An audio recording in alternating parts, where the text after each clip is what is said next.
Hey family, this is week 3 of this amazing new teaching series, What is God Doing? And the real big idea of this series comes from Job chapter 3, because after Job being quiet and not saying anything, after losing his family, his finances, he's feeble, there's sores all over his body, he's lost his standing in the community, there's no peace in his marriage, and Job has been silent through all of that.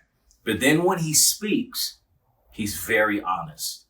See, the big idea in this series, particularly for this week's lesson, is that often we feel like the good emotions, the joy and the happiness, that's the kind of emotions that God wants from us. And then what we do is when we get on this other side of the spectrum with the frustration and the sadness and the discouragement, often we act like God can't handle that. And we try to stuff that stuff down and we don't talk to God about it.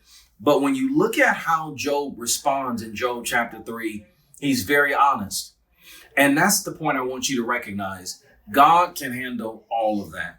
See, it's not the way we grieve that bothers God. It's what we grieve. Job cursed a whole bunch of things about his life, but he held on to God.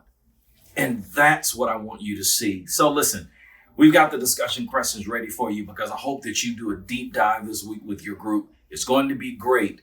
But I want you to wrestle with that big idea. Have you been as honest with God as you probably could be? Or have you, compartmentalized your walk with God and only maybe talk to God in the good moments, but then the really negative emotions you've kept from him or hid from him? God can handle all of that. He wants us to bring it all to him. So I pray you have a great time in your groups.